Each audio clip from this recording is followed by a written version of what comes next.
So now we're going to hear from Professor Ben Feringa, a Nobel laureate in chemistry who heads the Feringa Research Group at the Stryken Institute for Chemistry, University of Groningen. In his talk today, Professor Feringa will contemplate one of modern science's great mysteries, how to go from simple molecules to forming molecular systems that show lifelike properties. The lecture will explore the unique molecular signatures of life and the progress in developing artificial molecular machines and smart materials of the future. So we'll now welcome Professor Feringa, who will speak on exploring molecular signatures of life. Thank you.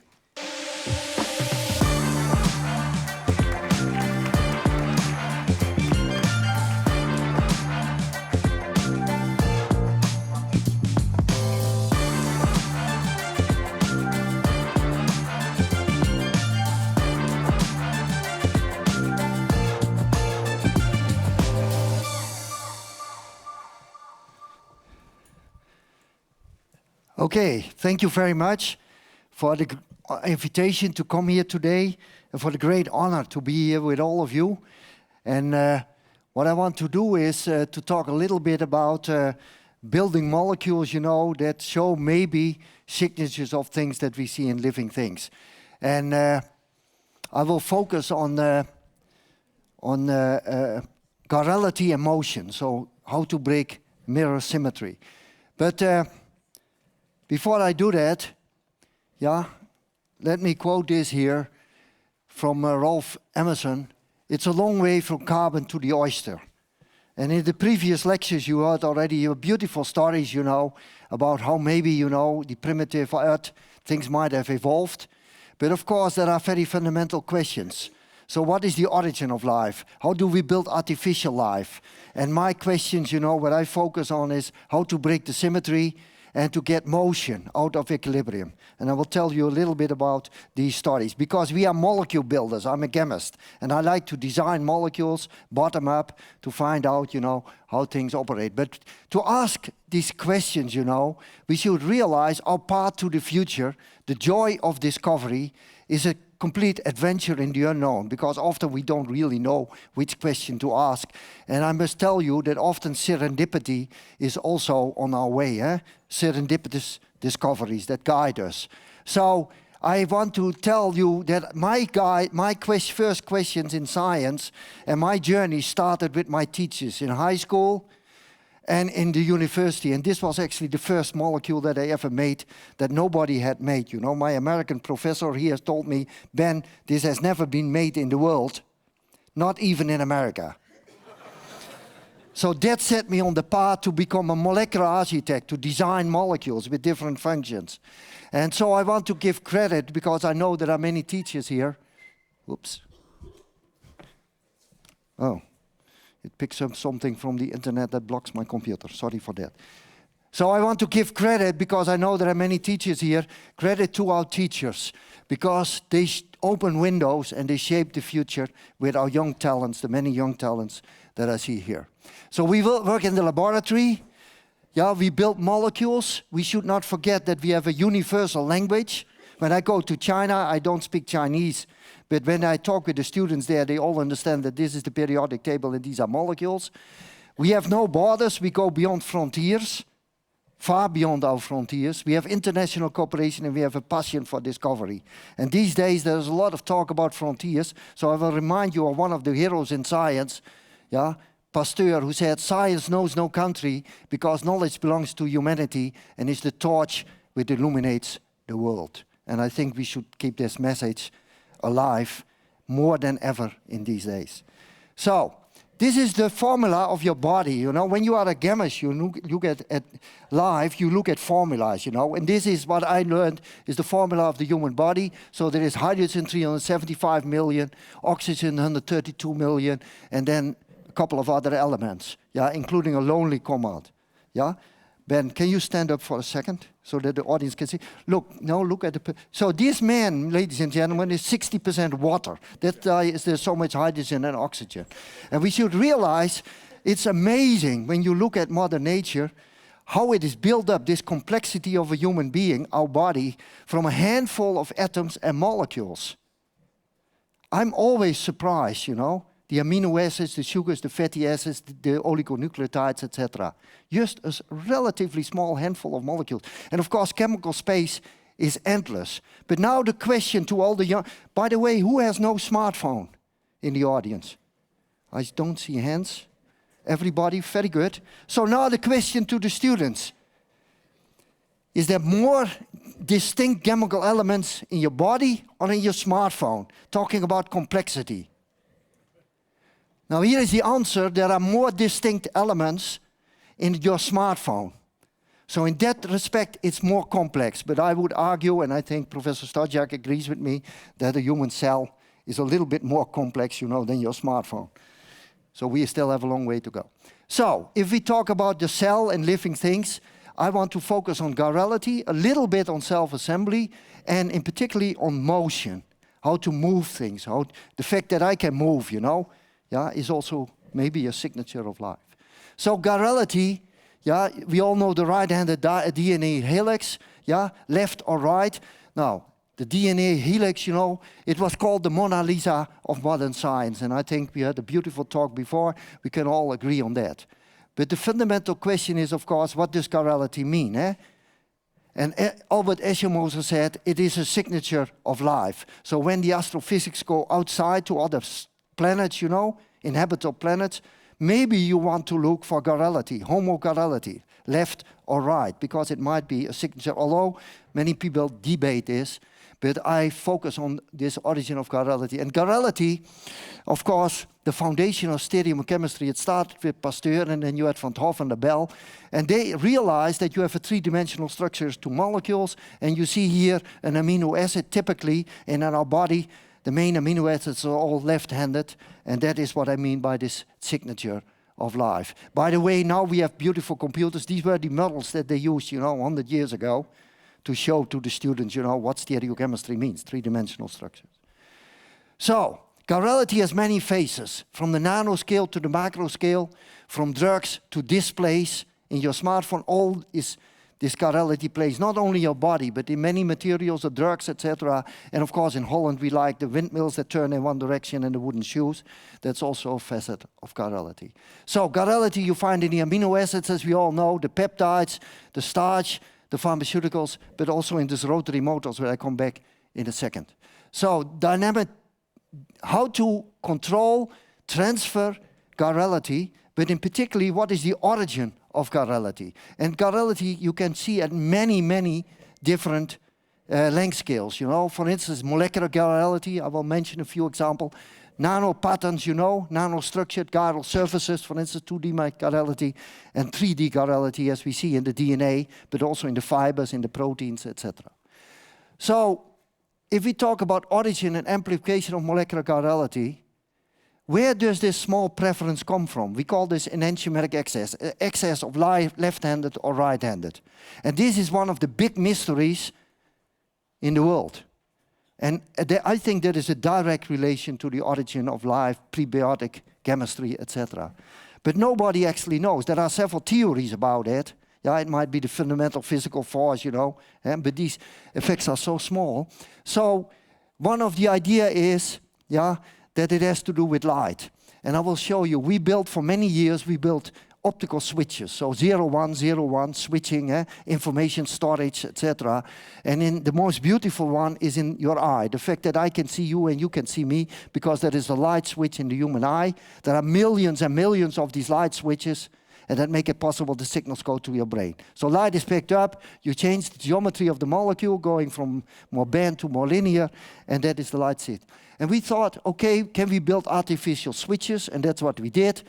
We built left-handed and right-handed, so we switched between left and right as a 0-1 information storage system. And we do that with light, and that works. So this is information storage and retrieval, etc., processing at the nanoscale. But then we suddenly realized, what if we put chirality in the light? So we break the symmetry by taking a molecule that can be left-handed or right-handed, a right-handed helix or a left-handed helix, minus or plus, and we switch between these two states. Normally you always get 50-50. There's always symmetry. But when you have circular polarized light, you might break this symmetry. And I was told by my friends from astrophysics in outer space, there is huge, intense circular polarized light of a particular handedness. So it could well be that you drive the system out of this 50-50 equilibrium and get a tiny bias using circular polarized light. And we did these experiments and we got an excess of 0.07%. Now I tell you, initially we were not very excited about that. Yeah, less than 0.1%. But there is an excess. There is a tiny excess, a spark of a preference due to the chirality of the light. But then how to amplify it to get more of this chirality. And what we did is we took the material that you also find in your smartphones, which are so-called display, liquid crystal display molecules. They are organized like beams in the river.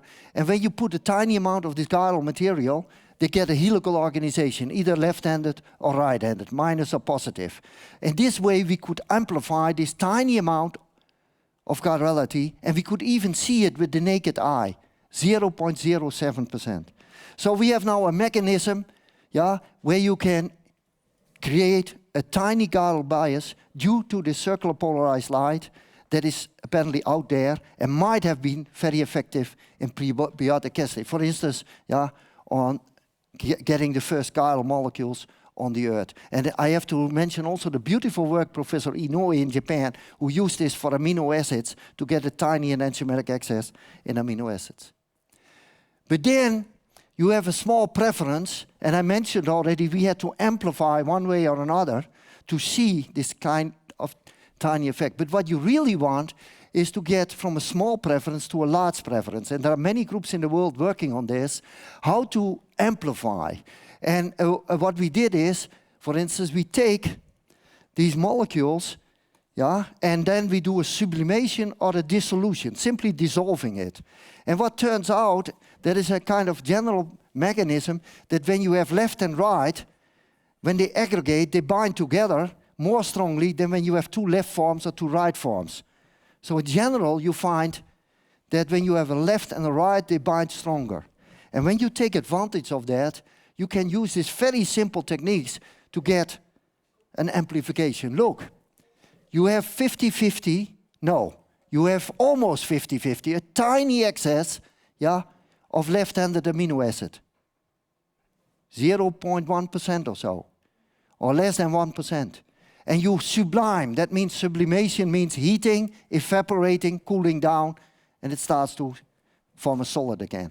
And this very simple heat-cooling cycle gives you amplification less than 1% up to 39%, or when you have less than 10%, you can go in one cycle above 90%. And when you would repeat it a few times, you would get only homochirality, as we call it, one-handedness. And this heating cooling cycles, it was mentioned also by this previous speaker, could have been extremely important. And of course on asteroids, and so when you look this globally, it heats on one spot, and it diffuses to another spot, and you might have these amplifications. And the same with solubility, it works. Now, another interesting question is how to assemble, to go from a single molecule to go something that has a larger assembly, like for instance we have seen in the DNA, the proteins, etc. And for that, we want to see how we can do self-assembly. And you will hear a lot more about supramolecular chemistry today by Professor Lane, for instance. How to make a left-handed helix or to make a right-handed helix of a large collection of molecules. How do they recognize each other? How can we make this spiral structures that you find in alpha helices of proteins or in the DNA or so? And so we discovered, and this is very recently, that the sulfur-sulfur bond, it's very simple, sulfur-sulfur, the sulfur bond in proteins that is everywhere, that it can be left-handed, minus, or positive, right-handed. So it can adopt two chiral, handedness, chiral structures.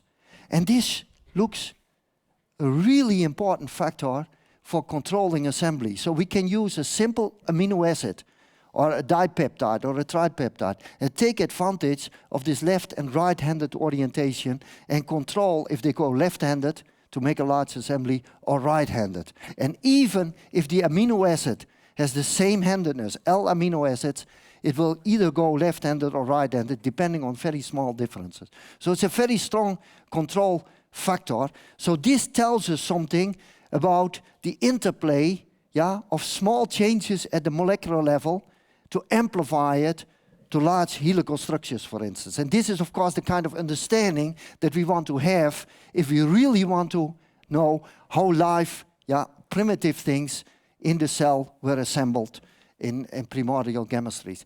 And then there was something else very interesting that we discovered. That when you take these tiny amino acids and you aggregate them and they assemble, and later on they can make polymers, strands, that you can encode them with information. And depending on tiny differences, in the amino acids, we can see domains where we have M's and P's, M's, P's, etc. And you can write more or less information in these assemblies. So there is a mechanism that encodes information. And we all know that molecular science, when you think at biological systems, think of your cell and so, it's a lot about information science. How to encode information, how to retrieve information, how to read the information, which is, for instance, all in the DNA and in your peptides, etc. So this is supramolecular assemblies where you can encode and control information as well as these helical structures. But let me move on to molecular motors, because that is the main part of the menu today. Because when you go with a small kid to the beach, and you look at these pebbles, this tiny kid will say, oh, they don't move, they are dead.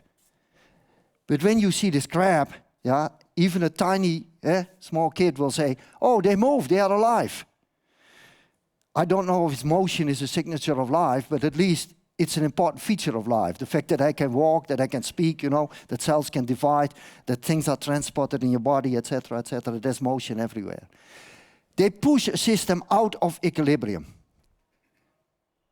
I read in magazines sometimes, or I see in television shows, be in equilibrium.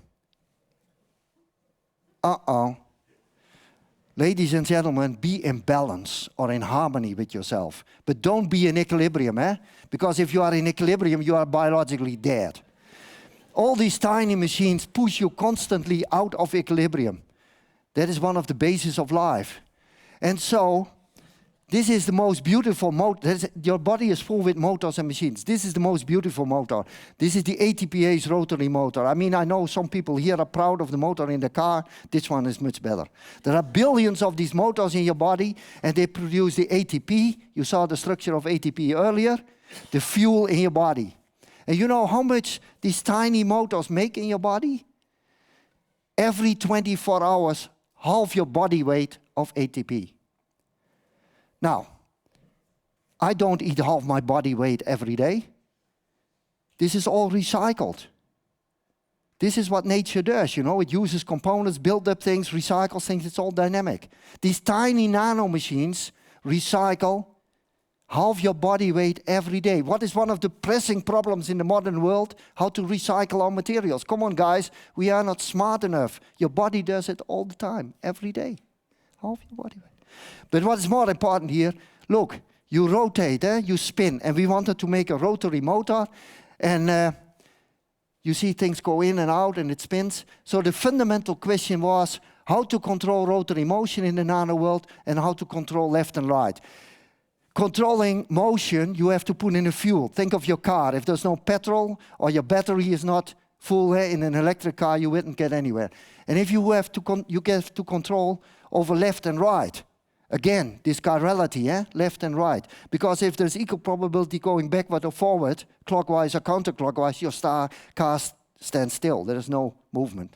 So, how to control that? We use chirality. This is the tiniest motor that we built. It is powered by light. The energy comes from the light. It's a power stroke motor, and it rotates either clockwise or counterclockwise because we build it either as left-handed or as right-handed. Why do we call it a motor?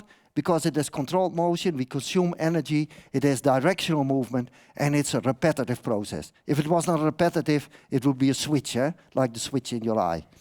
So this is the tiniest motor as far as I know in the world. So at least we can show that at the nanoscale, 1 billion of a meter in size, we can build motors, that have functions, of course much more primitive than these fantastic motors in your body, but this is where we stand. So it goes in 4 steps. You have 4 steps that makes a complete rotary cycle. And we introduce 2 of these chiral elements, stereochemical elements, to make it moving forward in one direction. We can control it clockwise, counterclockwise. That is what we do. We also, I always get the question, how fast are these motors? Now the first motor that we designed was 1 rotation per hour. That's not much of a motor, You cannot build a car with that. But now we have motors that rotate 10 million times per second and everything in between, and we can precisely control the speeds. This is what chemists typically do when they design, modulate molecules. Because we wanted to know, how has nature invented, to make rotors, that are fast, that are slow, and whatever, How can the bacteria swim faster and slower? To figure out these kind of things. So, recently, we designed something where we coupled motion. And we looked at the moon. Now, you might say, are these students in Groningen so romantic that they look at the moon all the time? Now, maybe, I don't know, because I don't know what my students do in the evening. But the moon has something special. You realize the man or the women on the moon, you see it always from the same side. This is what we call synchronized motion. And to build really more complex machines built on these motors, what we did is we synchronized the motion. So what you see here a part that moves around. This is a light-driven motor. And if you look carefully, and you stand on the lower part, you will always see this rotating part from the same side, like the moon is circumventing the Earth. And this is a stepping stone, to make more complex motions and to try, ultimately, to mimic some of the machineries in the cell, but then completely synthetic, We are not going to build with these motors artificial life, but the idea is, of course, to much better understand how you can make motion and to use that. And I want to show you a few examples of this, how we do that. Because what is really important is transmission. In your body, there is so many moving things. And how do you transmit motion? And we got very much inspiration from Professor Lane. Because, and you will hear Professor Lane a little bit later, you see, I think Professor Lane took inspiration from the double helix of DNA. And he made, many years ago, these double helicates. These are synthetic molecules that form either left or right-handed helices, minus or plus. And we thought, wow, wouldn't it be cool if we could connect these kind of units to our motors and then make them dynamic. So what we do is, we take our motors, we put some of these units there, and you can see, we can make a right-handed helix or a left-handed double helicate. But now, the beauty of the motor function. Because when we irradiate this with light, the motor starts to rotate, it changes, due to the cycle, it changes the helicity, and you can go from a right-handed double helicate to a left-handed double helicate, etc. You can even go a little bit further. What you can do is, you can take this motor, you rotate, and when the 2 arms are close together, it forms this nice double helicate. But when they are apart, it forms oligomers. You see? It forms kind of polymers. Also double helicates, but now they are very long. So you can contract, expand from long to short, from long to short. But the most important thing is, I mentioned what is an essential feature of life. That's out of equilibrium. Here, as long as we have the energy from the light, it moves. And we push the system out of equilibrium. We have here a self-assembly supramolecular system with double helicates that is pushed out of equilibrium as long as we energize it, because then the motor function gives it the energy and the movement, the mechanical movement. Oops. Okay. Now, you might wonder, once you make movement at this scale, at the scale of 1 billion of a meter, 1 nanometer, the molecular level, nature used it, of course, in our cells and in our muscles, etc. Can you do this kind of functions? Can you mimic this kind of functions? So we put these motors on surfaces, we put them in all kinds of liquid crystal materials, and so I mentioned that before. We put it to polymers, to control the polymer architecture of macromolecules, and we made also single molecules moving. And I want to show you a few examples how you can use this motion, and maybe it gives you an idea how nature explored motion so that a bacteria in your gut can swim forward or backward. The things are transported in your body, in your cells, that I can move my muscles, So, this is what we did. And we have a whole program on this. You know what a liquid crystal is. I mentioned already, the displays, your smartphone. Liquid crystal materials are rod-like molecules. They are organized like beams in a river. And when you dope them with a tiny amount of these chiral molecules, either left-handed or right-handed, you get a helical organization. And that's called a allosteric liquid crystal. And these are very important in your display, because if you have a long helix, you get red light, and if you have a short helix, you get blue light. This is how you make a color pixel in a display. What we did is we put a tiny amount of this motor, 1%, and we rotate, and you contract and expand, and look, in a matter of a minute, you can make every color pixel that you want. So this is amplification, not so much about motion, but about organization, how to control organization. And this is one of the real, once we discovered this was a real eureka moment in my career. My students came to me and said, Ben, you have to come to the lab. That was 5:15 on the Tuesday afternoon, I will never forget. And they showed me this, a thin film of this material. That's also in your display, in your smartphone. They put a glass rod of micrometer dimension on top of it. The motor is only 1 nanometer. You don't see it, it's only a tiny amount. They switch on the light. You see, it started to move. The whole surface moves. The glass rod spins in a clockwise version. We can rotate it clockwise, we can rotate it in the opposite direction.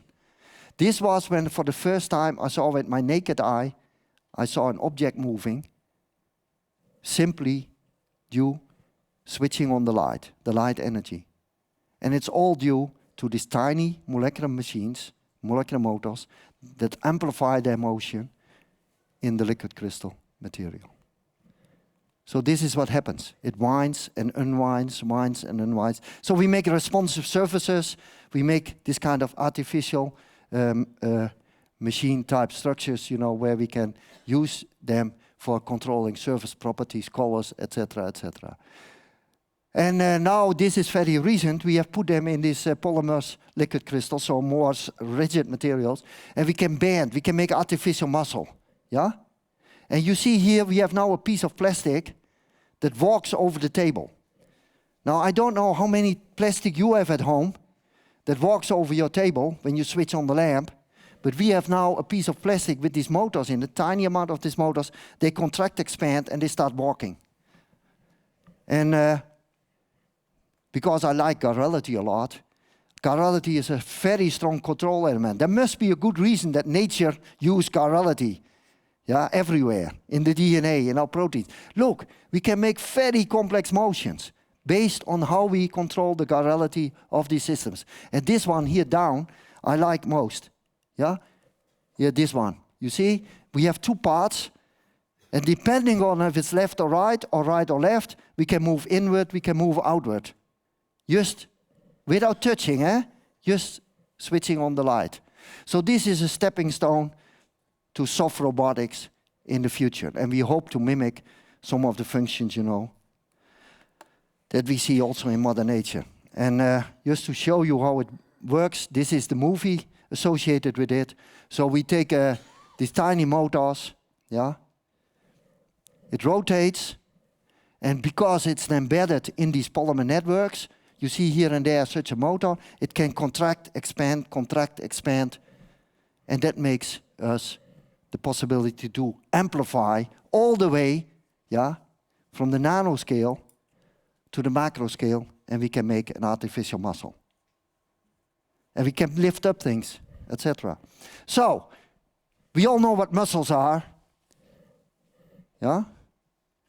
And in your muscle, there are millions and millions here of these motors that walk, yeah, and that make these filaments slide and contract. Yeah? And it was Jean-Pierre Sauvage who made the first supramolecular muscle, actually, you know. But realize all these tiny motors work together, just like I showed you in the movie. And then you can lift your arm, and it contracts and expands. But, of course, I always get the question, this is very nice, Dr. Feringa, but what about water? And so what we did is recently we made these materials based on aqueous hydrogel polymers, etc. And so here is our latest result. So we have now a kind of muscle that is 90+% water. With the motors inside, it can bend, it can actuate, but we grow cells in it. So we really now make hybrid systems and try to figure out how Mother Nature built muscles. But of course, our design is a bit different. But I tell you, the cells grow properly because they grow in the aqueous environment. And the muscle moves because we can actuate, we can bend it, using light. Contract, expand, and lift things and go. So this is the latest, what we have done, how far we got with integrating, artificial system, and hopefully, with the biosystems, because these biosystems are also very sensitive, to what you do with the actuation. Now, I think I have a little bit of time. I got the question, this is very nice. You make rotations, yeah? Okay? But what about linear motion? Can you go from rotation to linear motion? And so we built a nano car because we were challenged a little bit by the engineers the engineering students. I'm at a technical university. The engineering students, they build these solar-powered cars and they go to Australia for this car race, 3,000 kilometers, they compete with each other, they go through the desert. And my student said, I got a grant, and I tell you the whole story, I think I have a minute. We got a grant from the government, and we had to explain to our Minister of Science and Education, what are we going to do with this money? And so we discussed this in the group, and my student said, can we also go to Australia? To this car race. I said, look, guys, we are not engineering students, we are molecular engineers. So we decided to build a molecular car. Four-wheel drive, as you can see, 4 of these motors are the 4 wheels. And it's not 2 meters, but it's only 2 billion of a meter, 2 nanometers. And I promised my students, because of PhD in Holland is 4 years, and I promised my students, if you succeed in 4 years, you can go to Australia, to a conference, I will pay for it, you have a good time. It took us 8 years. So the first generation students this is also science, failures. But what was wrong with the car? The wheels were not correct. It did not move, it was doing this. Did you ever think about, when you observe Mother Nature, and when you observe technology, look, careful observation is very important. Did you ever realize when you see a car moving on the street, it goes forward, that the 2 wheels move forward, they move both clockwise? Look at the car next time when you see a car moving, they both move clockwise and then the car moves forward. But realize this is a symmetry issue. Because when you are at the steering wheel, one rotates clockwise, the other rotates counterclockwise. First we build them with both rotating in the same direction. And yes, the car was spinning. Then we had to do the whole new design, one making clockwise, the other counterclockwise, brake, and then it moved forward and we got a linear movement. So yes, we built this nano car. It moves over the surface. I don't know why the movie does not work. It should work. Sorry. It should move. I'm sorry. Normally it moves. And so, but now, realize the nano world, the world in your body, in the cells, is a bit different from a car in the street, or the macro world. So, this is more likely how it works in your muscles, in your cells. This is how the car moves. It walks over the surface, from A to B. So this is how we designed our cars and how we make things moving, mimicking a little bit what Mother Nature does, walking things over surfaces, etc. And this is a modern electric car, Yeah, Tesla. This is our car. See? This is this white powder. But this is 1 billion times 1 billion identical nano cars. So I would argue the car manufacturing plant is not so bad after all. And there was also a Formula One race for nano cars in Toulouse. You see? You see all these Formula One races, and this was a Formula One race for nano cars. So, coming from the Netherlands, you appreciate that we like windmills. And we had these classic windmills with the tulips. If you come to Holland now, you can see them. But also the modern windmills that you also have here in Sweden.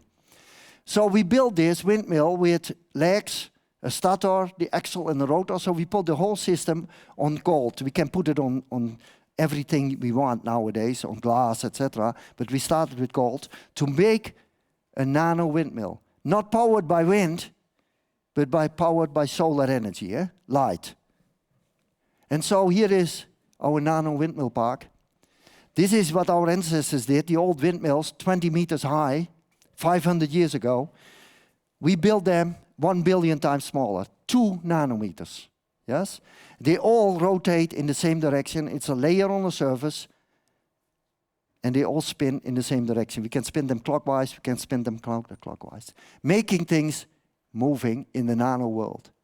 And so why is this good for? Is it only good for to find out, how you can move things? Now, in the future, realize when we learn from Mother Nature, there are a lot of things, that clean themselves. Why cannot we make self-cleaning glass? So if you can move things under the influence of sunlight, for instance, and I've seen now the first example of a self-cleaning window. Solar panels that clean themselves. Cars that have coatings that will clean themselves. If you can make things dynamic, we will get that in the future. Thinking a glimpse towards our future. If we can learn from Mother Nature, if we can mimic, not per se in natural materials, but in unnatural materials, we might do all these kind of functions in the future. You cannot buy a car with this yet, but maybe in 25 years from now. Maybe not with our motors because they are too expensive, but realize once you know the basic principles, how to design motion, making responsive surface. More important, where we have also a big program, is self-repair. I cut my finger here, and I don't have to do anything, keeping it clean, but your body repairs itself. But when you have a scratch in your car, or you have a piece of plastic that you cut, usually it doesn't repair itself. In the future, we will hear about click chemistry. That will be the answer. We hope to hear about how to do that. But really, we have to design this and learn from Mother Nature.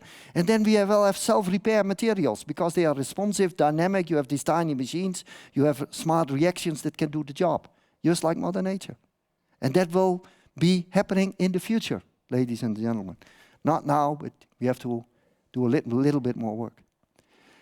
But what we did already is we put these motors on surface, and this is a very complex picture, But what we did is we put these motors on surface. Now we can make this windmill park, and we grow stem cells on top of it. And stem cells, this is a hot area in biology. You can differentiate cells in different directions, to make all kinds of different cells. And these cells are very sensitive to mechanical forces. It was mentioned earlier, you need these mechanical forces in the cells also to divide, the actin filaments, all these things. We grow these cells, and we can differentiate these cells simply by irradiating. And due to the movement of these nanomotors, the cells start to differentiate. And you can control then in which direction you want to go. So with that, I come almost to my conclusion. Will we have nanorobots? Is it science or science fiction? We make the first primitive steps, taking advantage of chirality, taking advantage of light, taking advantage of making motion at the nanoscale. We can amplify it to macroscopic dimensions, but you can also think about more complex functions, and I showed you a few examples. Artificial robots. Is this science fiction? I think in 50 years from now, the doctor in the hospital will inject a nanorobot in your body to look for the tumor, or to go for where is a defect at the cell, or to deliver a drug very precisely. But I'm a scientist, I'm not so good in predicting the future. Maybe we can discuss about this a little later in the panel. But I would say the best way to predict the future is to invent it. And I know all the young people here are eager to invent the future together with us. So, these are my team. The picture was shown already. It was a Garel Space Odyssey. We share a passion for this. Sorry, they insisted that I stand in the middle. Usually I don't do that. But this is my team. These are my heroes. The young people that do all the work and in the labs and make this possible. And yeah, we have to go far beyond our horizon if we want to make the sustainable future possible for our society. But we can learn from Mother Nature if we unravel the mechanisms, how life came about. If we understand some of the features, what makes life and what is crucial. And I hope to share with you only a few of these things about handedness, you know, about assembly, and in particularly about motion. Far beyond our horizon, yeah? And it's amazing that my great hero, Leonardo da Vinci, yeah, said already 500 years ago, when nature finishes producing its own species, man begins with the help of nature to create an infinity of species. And for all the young students here who are going to shape our future, your future, imagine the unimaginable. Thank you so much.